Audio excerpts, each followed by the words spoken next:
علامہ محمد رضا ہاشمی صاحب۔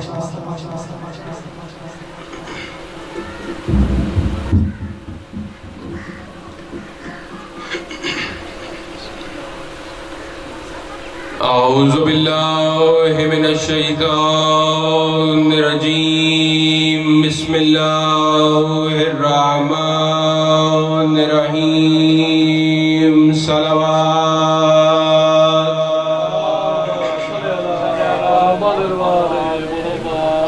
الحمدللہ رب العالمین والعاقبۃ للمتقین، والصلاة والسلام علی خیر خلقہ محمد وآلہ اجمعین، بآواز بلند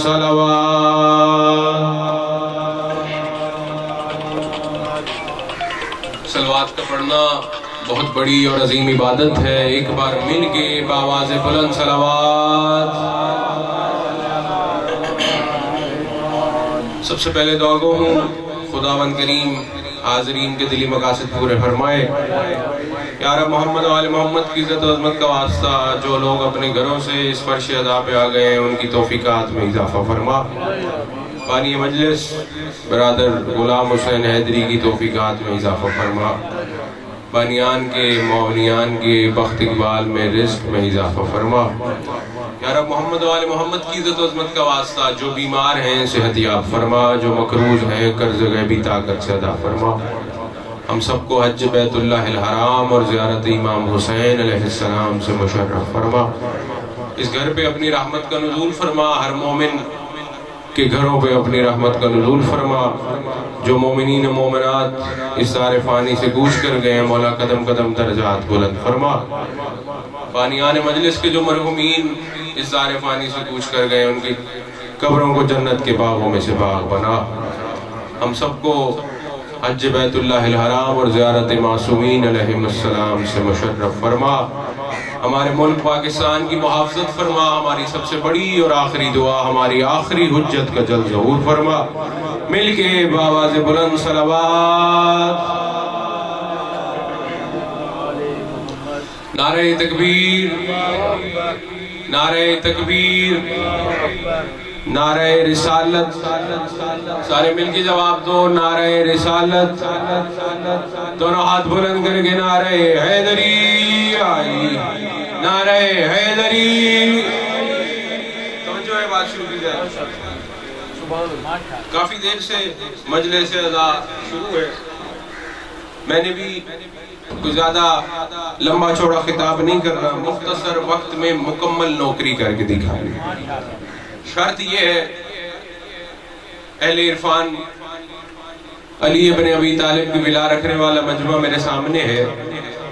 جو چیز میں آپ کی طرف بھیجوں آپ نے وصول کرنی ہے، اور اس کے بعد اتنا بولنا ہے کہ باہر والوں کو پتہ چل جائے علی کو ماننے والے بیٹھے ہیں، علی کو سوچنے والے نہیں بیٹھے۔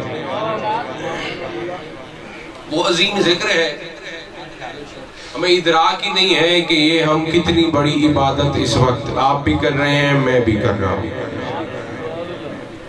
اگر کوئی بندہ مولا کا ماننے والا، موالی، حبدار، ماتمی، ملنگ اس فرش عزا پہ بیٹھ کے ایک مرتبہ یا علی کہہ دے، اسے ختم قرآن کا ثواب مل جاتا ہے۔ ایک مرتبہ کوئی بندہ یا علی کر دے، کہہ دے، اسے ختم قرآن کا ثواب مل جاتا ہے۔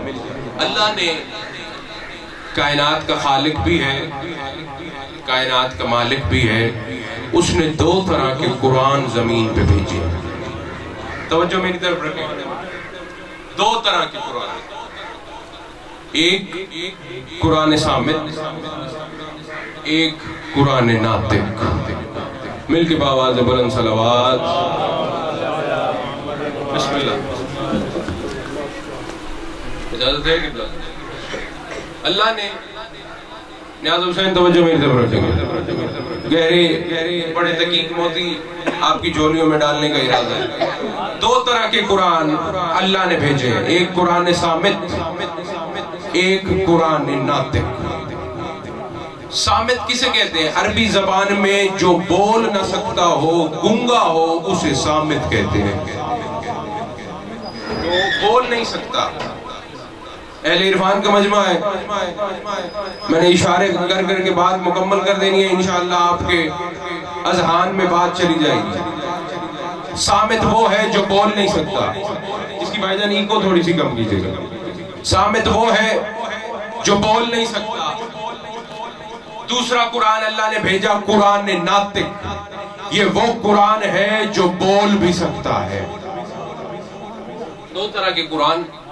بات آپ نے ذہن میں رکھنی ہے. اگر کوئی بندہ ایک مرتبہ یا علی کہے تو ختم قرآن کا ثواب ملتا ہے. اللہ نے بھیجے ہیں دو طرح کے قرآن, ایک ہے صامت, ایک ہے ناطق. صامت وہی ہے جو 30 پاروں والا قرآن ہے, جس کے پڑھنے کا بہت زیادہ ثواب بھی ہے. ایسے ہے یا نہیں؟ قرآن مجید ہے, 30 پارے ہیں.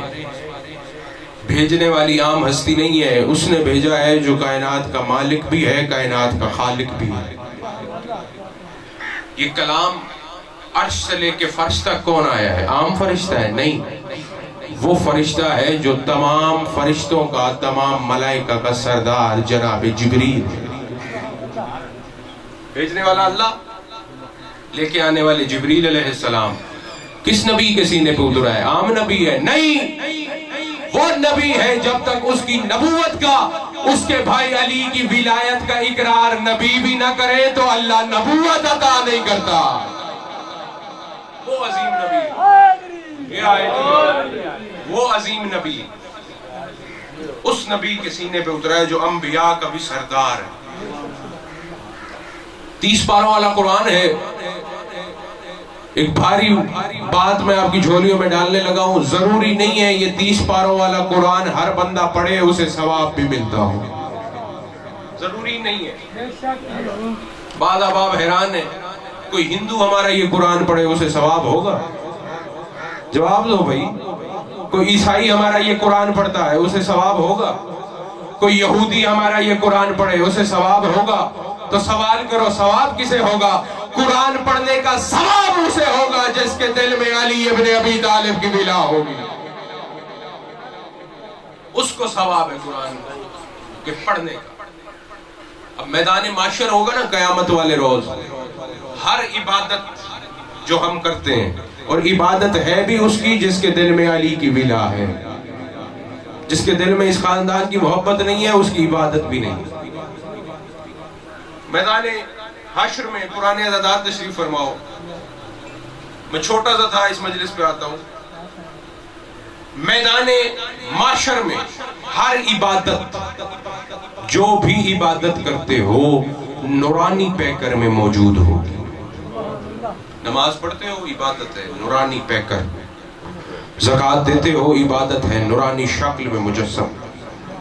حج پہ جاتے ہو, حج بھی قیامت والے دن نورانی انسانی جسم کے شکل میں موجود ہو. قرآن جو 30 پاروں والا قرآن ہے جس کے پڑھنے کا ثواب زیادہ ہے, وہ بھی نورانی شکل میں میدان معاشر میں موجود ہوگا. ذمہ داری سے عرض کر رہا ہوں, میدان معاشر میں قرآن کیا کرے گا؟ اپنے ایک کاری کی کلائی میں ہاتھ ڈالے گا. نیاز حسین توجہ میری طرف رکھنی ہے. بتانے لگا ہوں عبادت نے فائدہ کس کو دینا ہے, عبادت نقصان کس بندے کے لیے ہے. اب قرآن ایک کاری کی کلائی میں ہاتھ ڈال کے قیامت والے دن پوری کائنات میں جتنے اللہ نے انسان بنائے ہیں وہ انسان موجود ہوں گے. ان کے سامنے ایک کاری کی کلائی میں قرآن ہاتھ ڈال کے بارگاہ رب العزت میں آگے اعلان کرے گا, میرے اللہ یہ میرا کاری ہے, تو نے جتنی اسے زندگی دی ہے میری تلاوت کرتا رہا ہے. رات کو اتنے ختم کرتا تھا, دن میں اتنی تلاوت کرتا تھا, سونے سے پہلے مجھے پڑھتا تھا, جاگنے کے بعد مجھے پڑھتا تھا. میں قرآن ہو کے کہتا ہوں اس کو جنت بھی دے دے, اس کی بخشش بھی کر دے, تو شرفاء کا مجمع اللہ جنت نہیں دے گا بلکہ آواز قدرت آئے گی. اور قرآن مجھے یہ نہ بتا اس نے تجھے کتنا پڑھا ہے, اس نے تجھے کیسے پڑھا ہے, اور بلکہ مجھے یہ بتا کیف کان تسلیمہ لما انزلت فیک من ولایت علی ابن ابی طالب, اور مجھے یہ بتا جو تیرے اندر علی کی ولا تھی اسے مانتا تھا یا انکاری تھا. اسے مانتا تھا یا انکاری تھا.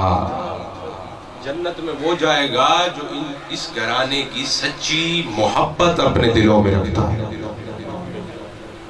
اسلام وہ دین ہے، اس دین میں ہر چیز کا کوئی نہ کوئی معیار بنا دیا گیا۔ کوئی بھی چیز اسلام میں ایسی نہیں ہے جو بغیر معیار کے ہو۔ اسلام میں اگر اللہ ہے نا، اللہ کا بھی ایک معیار ہے، اس معیار پہ جو آتا ہے وہ اللہ کہلاتا ہے، اور وہ معیار ہر بندہ نہیں اپنا سکتا۔ اللہ کا معیار کیا ہے؟ اللہ ہونے کا قرآن مجید ہے، ارشاد خدا بندی ہے، بسم اللہ الرحمن الرحیم، قل هو اللہ احد۔ اللہ خود فرما رہا ہے، اللہ اپنا معیار خود بتا رہا ہے، اے نبی فرما دیجئے اللہ کون ہے؟ اللہ جو بھی ہوتا ہے وہ واحد بھی نہیں ہوتا، اللہ ہمیشہ احد ہوتا ہے، واحد بھی نہیں، جو احد ہوگا وہ اللہ ہوگا۔ اللہ کا توحید کا ایک معیار بن گیا، جس کے جیسا اور کوئی ہو پھر وہ اللہ نہیں ہوتا، وہ اللہ کی بنائی ہوئی چیز ہوتی۔ دوسرا مرحلہ ہے بھئی نبوت۔ اللہ کسی کافر کے بیٹے کو نبی نہیں بناتا، کسی کافر کے بیٹے کو اللہ نبی نہیں بناتا۔ اس کی وجہ ہے، اگر کافر کے بیٹے کو نبی بنا دے تو جب اس کے والدین کہیں گے یہ ہماری کفر والی عبادت کرو، اگر تو وہ بندہ والدین کی بات مان کے وہ عبادت کرتا ہے تو اس کی نبوت کا نقصان ہے۔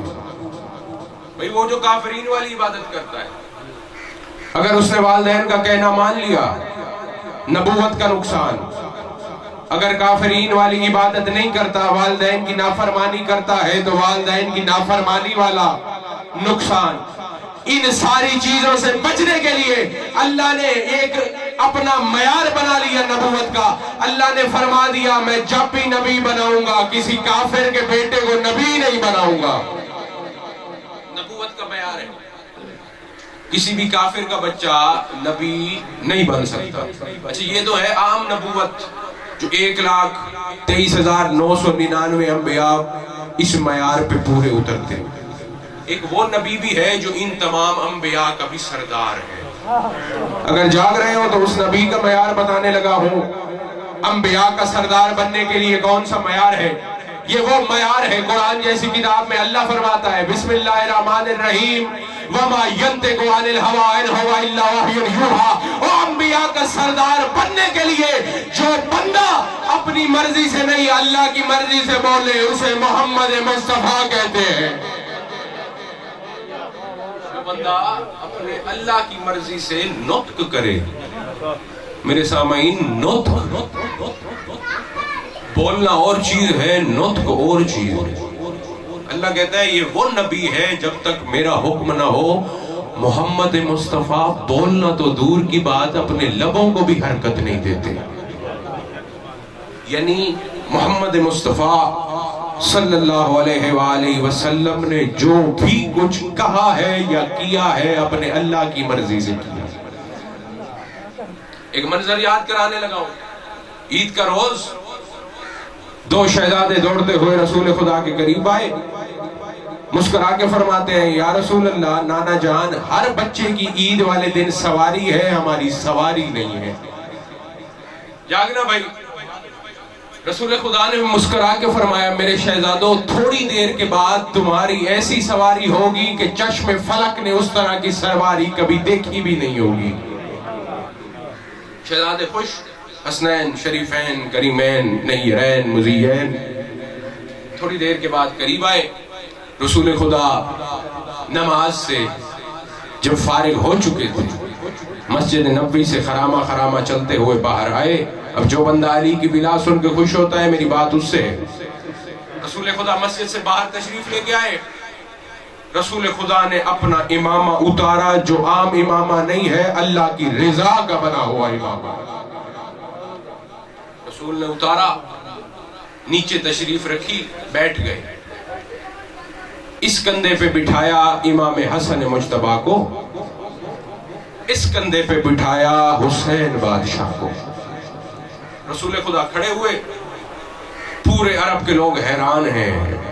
جاگنا، ان بچوں کی عام سواریاں تھیں، لیکن یہ وہ سواری ہے جو اپنی مرضی سے نہیں بولتا، اپنی مرضی سے کوئی کام نہیں کرتا، جب بھی کرتا ہے اپنے اللہ کی مرضی سے کام کرتا۔ رسول نے چلنا شروع کیا، تھوڑی دیر کے بعد شہزادے کہتے ہیں یا رسول اللہ، ہر بچے کی سواری کی اپنی مہار ہے، ہماری سواری کی مہاریں نہیں ہے۔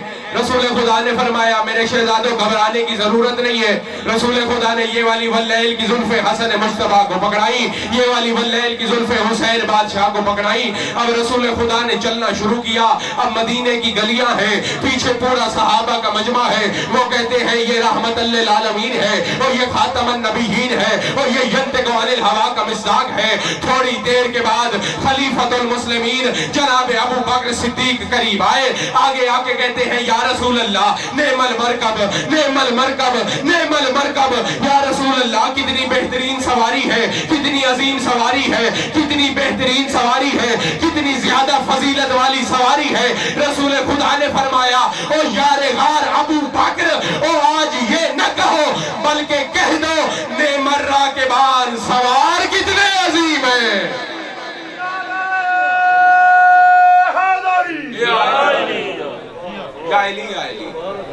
رسول نے فرمایا ہے وہی نبی ہے وما ینطق عن الہوی ان ہوا الا وحی یوحی، اپنی مرضی سے نہیں بولتا، جب بھی بولتا ہے اپنے اللہ کی مرضی سے بولتا۔ یہی رسول ایک دفعہ اپنے حجرے میں رسول خدا موجود ہیں، اپنے سر پہ امامہ باندھ رہے ہیں، امامہ دستار۔ یاد حسین جائے مل کے باواز بلند صلوات۔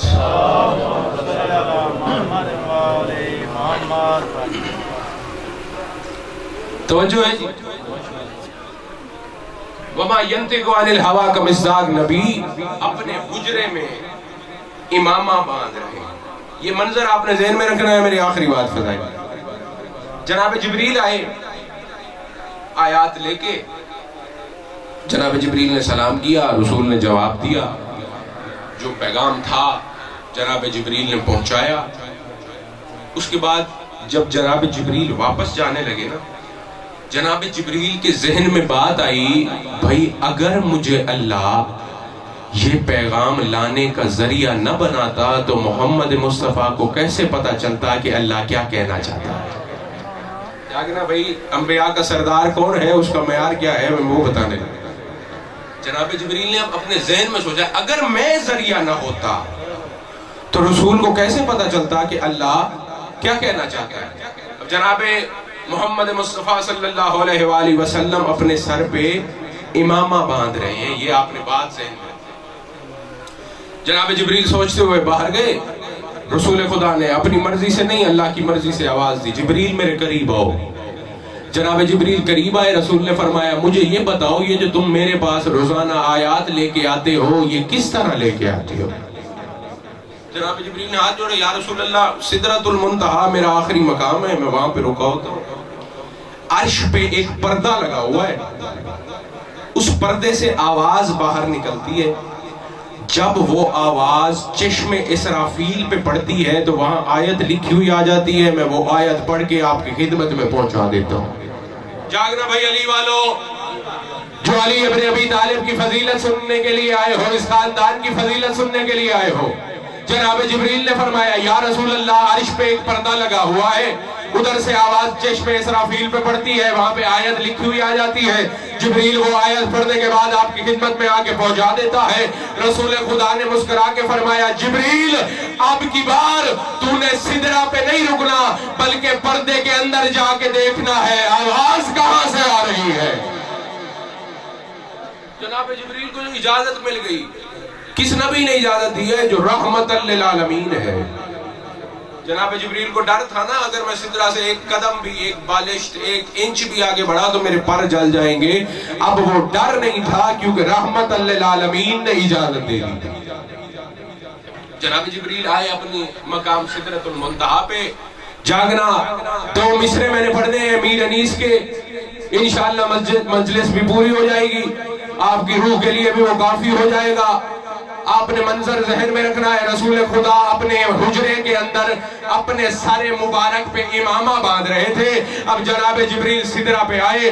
اگلی بار جب عرش سے آواز آئی پردے کے اندر سے، جناب جبریل نے چشم اسرافیل پہ پڑھنے کا انتظار نہیں کیا، بلکہ جناب جبریل کی پرواز کا آپ کو خود اندازہ ہے. جناب جبریل دوڑتے ہوئے پردے کے قریب آئے. اب جناب جبریل نے پردہ ہٹایا تو اندر منظر کیا ہے؟ جناب میر انیس نے قلم اٹھا کے 2 مصرے لکھے ہیں. او پردے میں خدا تو نہیں، محبوب خدا ہے، امامہ اسی طرح کھڑا باندھ رہا ہے.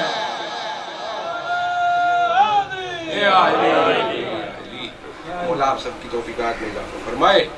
مل کے بآواز بلند صلوات. عزت جو بڑی تھی تو مصیبت بھی بڑی تھی. ہمارا ایمان ہے، عقیدہ ہے، حقیقت ہے. جہاں بھی مجلس ہوتی ہے ہمارے چوتھے امام تشریف لے کے آتے ہیں. پڑھنے والا کون ہے، سننے والے کتنے ہیں، مجلس کرانے والا کون ہے، اسے مطلب ہی نہیں. صرف اور صرف تشریف لے کے آتے ہیں تاکہ اپنے بابا مظلوم کا پرسہ لے سکیں. پڑھنے والے کی نوکری اس وقت مکمل ہوتی ہے جب اس خاندان کی مظلومیت کے چند جملے پڑھتا ہے. اپنی نوکری کی تکمیل کے لیے کربلا کا میدان، شام غریبہ کے بعد جب خیام کو آگ لگ گئی، خیام کو لوٹ لیا گیا، کیونکہ جس کا ڈر تھا وہ فرات کے کنارے سو رہا تھا. بی بی پاک نے، علی کی علی بیٹی نے، جناب عالیہ نے بچوں سے فرمایا، چھوٹے معصوم بچوں سے، رات زیادہ ہو گئی ہے، میں چاہتی ہوں اب تم سب سو جاؤ. بچے رو کے کہتے ہیں، بی بی پاک ہم جناب عباس کے پہرے میں سونے کے عادی ہیں. جو ماتم کی نیت سے آیا بھائی، جو عزاداری کرنے آیا ہے، ہم عباس کے پہرے میں سونے کے عادی ہیں. جب تک جناب عباس کی آواز کانوں میں نہ پڑے ہمیں نیند نہیں آتی.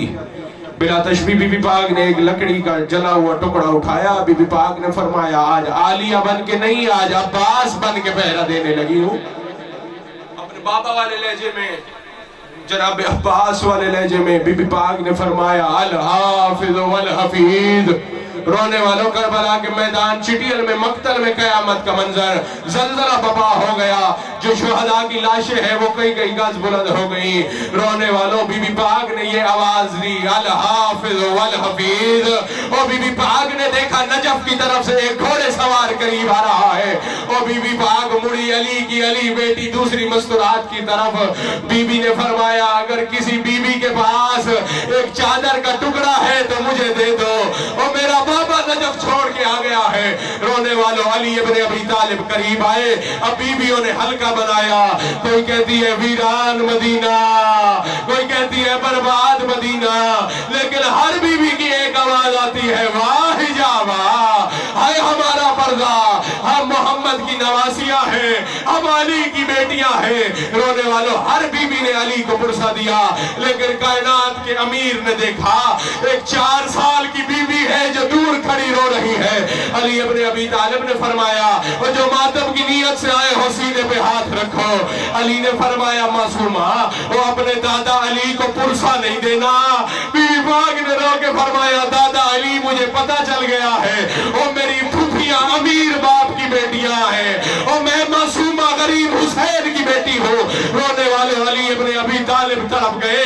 اپنی سواری سے نیچے آئے. مولا نے پوچھا، ایسی باتیں کیوں کر رہی ہو؟ بی بی پاک نے رو کے فرمایا، دادا علی انصاف سے بتاؤ، اور تمہاری بیٹی نے ایک آواز دی ہے اور نجف چھوڑ کے آ گئے ہو، اور اس وقت کہاں تھے؟ اور جب شمر میرے بابا کے سینے پہ سوار تھا، اور اس کا ایک ہاتھ حسین کی زلفوں میں تھا اور دوسرا کنڈے خنجر میں تھا، اور یہ